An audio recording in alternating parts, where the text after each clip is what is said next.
My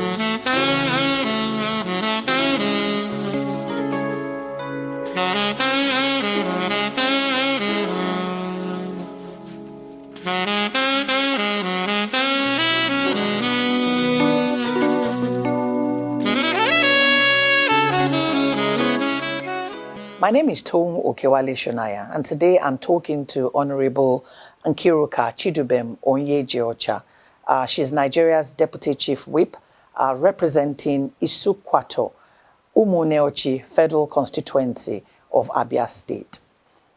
Thank you for joining us, Honorable. You sponsored a bill, co-sponsored by the Speaker of the House of Representatives, Femi Gbajabiamila, for additional seats, 111 additional seats for Nigerian women at the Senate and the House of Representatives. Why the additional 111 seats?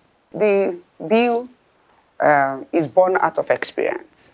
Having been in the parliament this is my 4th term, like this going to be, after 2023, I'll be like 16 years. I'm on my 14th year. And so over the years, we've come to lobby and ensure that we have a lot of women in parliament. Because, of course, you know that when you have more women in parliament, it's going to bring a lot of development. And because of the role that women play in society, and we want to bring that to the parliament. And of course, don't forget that I was chair of the House Committee on Women in Parliament.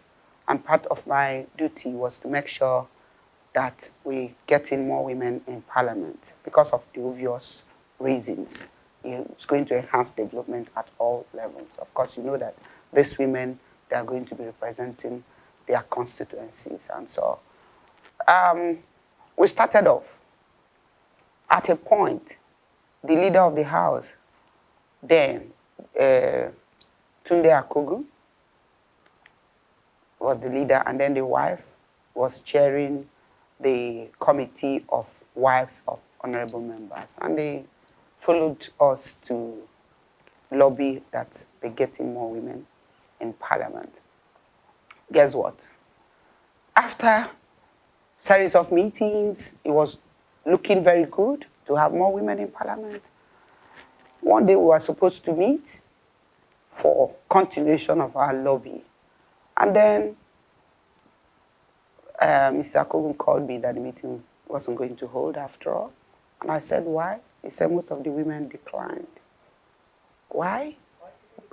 Because they said, if this movement succeeds, then their husbands will lose their seats. And that was a major setback. And after a while, Madam Jonathan, the former First Lady, took it upon herself to ensure that we get more women in parliament. And that was what gave birth to Women for Change. That took us around the whole nation. But guess what? At the end of it all, we lost more seats that women had already. And of course, I don't want to go to details of what happened, but the truth is that at every point, people are like, oh, they are entitled to this seat. Even if they want to go and contest for governor or for Senate or anything, they are not going to cede to a woman. Because at the time, my argument was, it's very simple to get 30% or 35% women in parliament, into parliament. Because if a man is going to contest for governor, let that man ensure that a woman takes over that particular seat.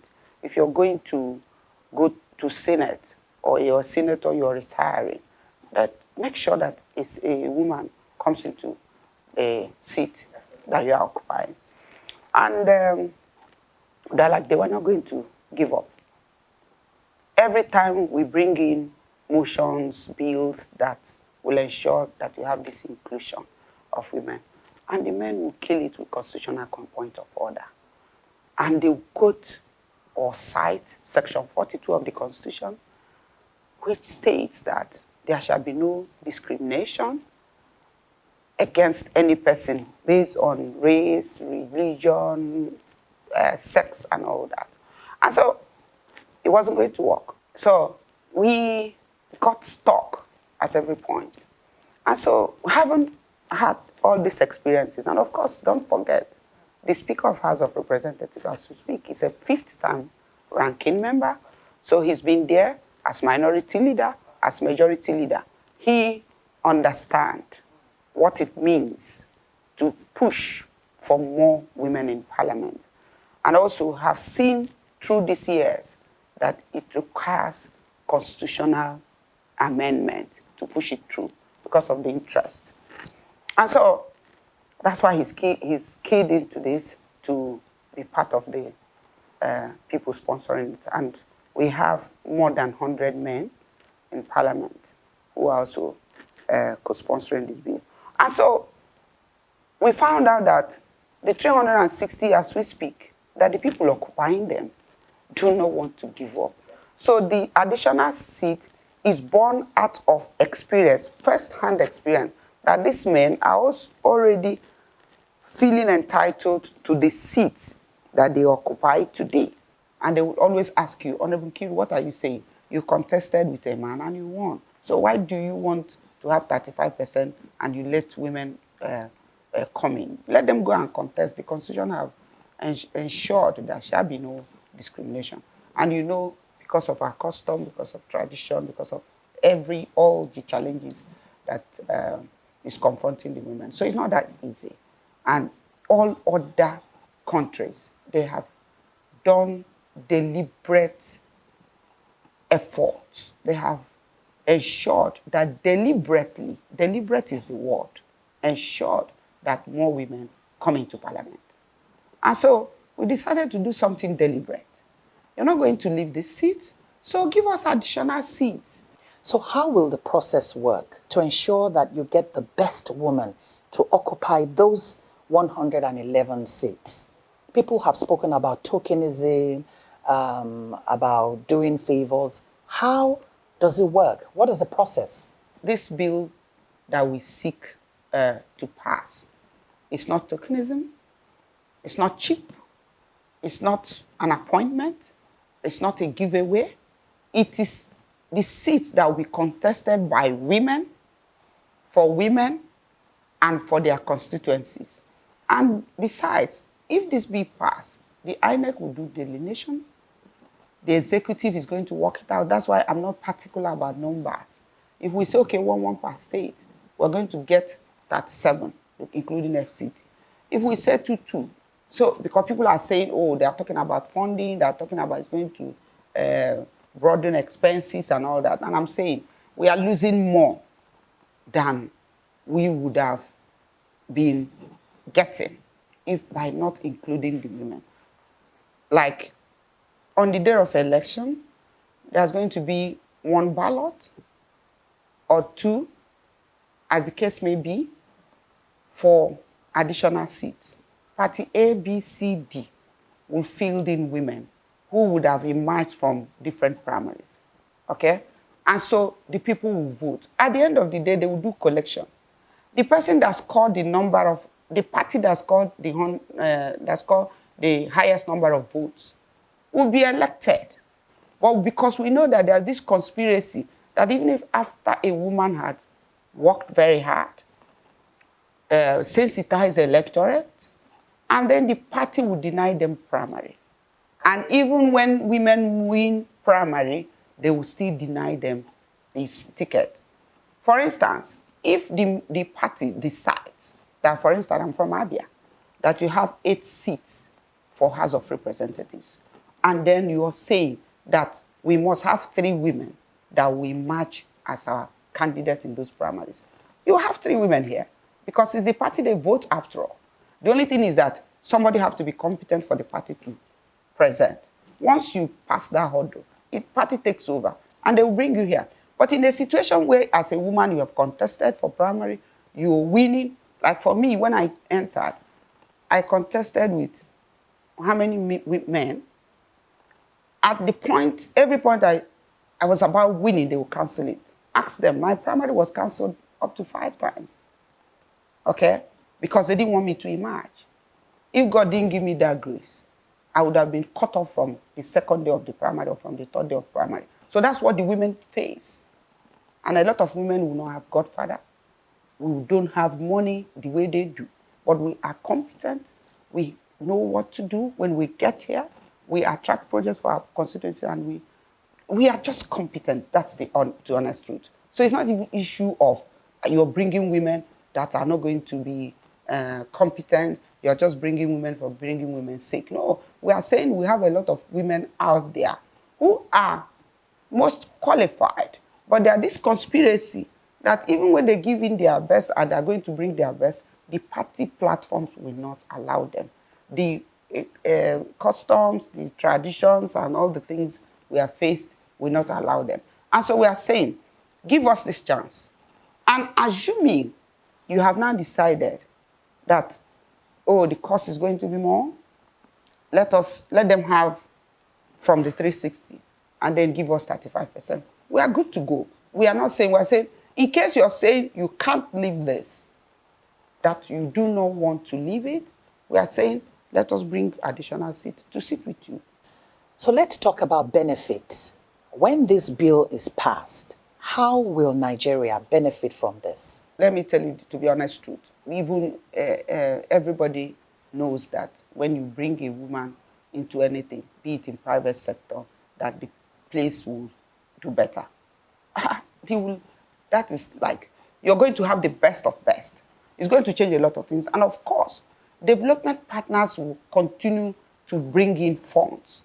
We are losing a lot of funds because every time you go for this fund, they say because this country is not including women. You do not have the required number for this process, for this particular project or anything to be attracted to you, because the indices shows that you have not even reached the benchmark as far as women inclusion is concerned. So we lose a lot of funds by not including more women. So other benefits include effective representation. I can tell you that when you want something to be done, give a woman the assignment. When you want it to be spoken about, to talk, then just give it to a man. You get the best talk out of it. But when it comes to action, give a woman any assignment, the woman will run with it. We've seen it happen over and over again. And the developed countries are not stupid by making sure that they include women in their governance. And so we cannot overemphasize the fact that when you bring more women, you're going to have a lot of deliverables for good. So at what stage is this bill now? What reading? What stage is it? Okay, as we speak, the bill is in the Committee of Constitution Review at the committee level. It has passed second reading in the Parliament, in the House of Representatives, and now it's in the Committee of the Constitution Review Committee in the House of Reps, being chaired by the Right Honorable Idris Wase, the Deputy Speaker, who is the chair of the Constitution Review Committee.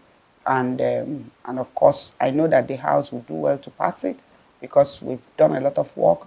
And of course, the Speaker is all in all with his heart to the bill because as an experienced lawmaker who have seen it all, and he's supporting that the bill get passed. I think we're having some hitches in the Senate, and I believe that we're also lobbying, because the problem with this bill is that a lot of people do not understand what it seeks to achieve.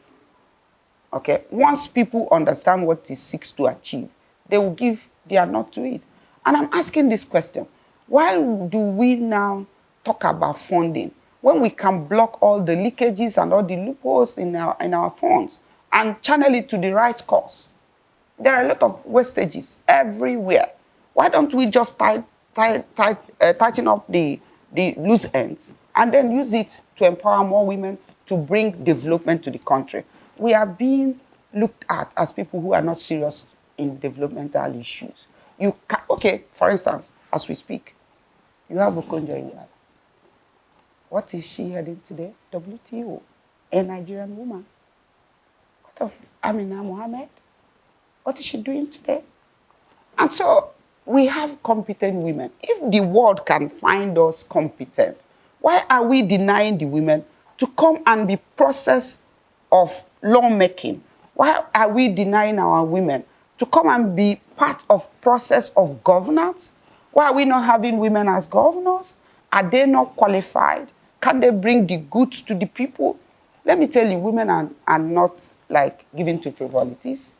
A woman will want to protect everything about development, because from raising children, from caring for those children, from standing in as counselors, a woman is multi-tasked and they deliver effectively. So any government that will not encourage women by any standard have planned to fail. So on a lighter mood now, you are a 4-term ranking lawmaker. The first 3 terms, you ran under the PDP. And the last term, the one you're doing right now, was with the APC. There was a lot of agitation when you moved from PDP to APC, thinking you're going to lose. How did you do it? What kind of politics do you play?